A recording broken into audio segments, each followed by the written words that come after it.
अस्सलाम वालेकुम। आज लेके आया हूँ छोटी सी होम रेमडी, लेकिन बहुत ही काम की होम रेमडी। गोश्त जमा हुआ फ्रिज से हमने निकाल लिया, इसको जल्दी से डीप फ्रीज कैसे करें। मेहमान आ गए हैं, जल्दी है, कैसे इसको डीप फ्रीज करें। इसको हमने देचकी में डाल देना है। देचकी में पानी है। जब मैंने फ्रिज में से गोश्त निकालने गया था तो देचकी में पानी डालकर चूल्हे पर रख दिया था। हल्का नीम गर्म पानी हो गया, इसमें गोश्त डाल दिया। हाफ टी स्पून मैंने नमक शामिल कर दिया। अब इसके हमने स्मेल भी ख़त्म करनी है, तो इसमें 2 टेबल स्पून मैं वाइट विनीगर के डाल दूंगा, जो घर में हम खानों में इस्तेमाल करते हैं। बस हमने यही चीज़ें डालनी है और ढकना लगाकर इसको मैं 5 मिनट के लिए रख दूंगा।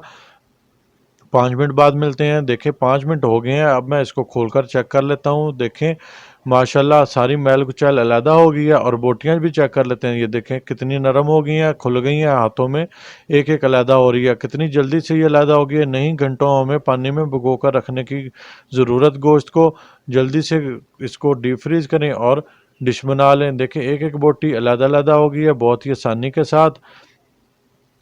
और इसका कलर भी मैं आपको चेक कराता हूँ। अभी मैं इसको धोकर आपको चेक कराता हूँ कितनी अच्छी ये क्लीन हो गई हैं, ऐसे जैसे बिल्कुल फ्रेश गोश्त हम लेके आए हैं। बिल्कुल फ्रेश हो जाती हैं और बहुत ही अच्छी बन जाती हैं। मैं इसको 2 से 3 पानी के साथ धोकर आपको चेक कराता हूँ। मैंने इसे 2 से 3 पानी के साथ धो लिया। देखिए एक एक बोटी का कलर चेक करें, जो बिल्कुल फ्रेश लग रही है ना, और इसमें से स्मेल मैल कुचैल हर तरह की ख़त्म होगी।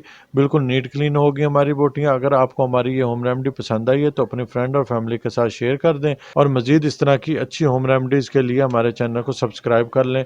अपना बहुत सारा ख्याल रखिएगा। काशिफ फूड सीक्रेट से काशिफ को दे इजाज़त। अल्लाह हाफिज़।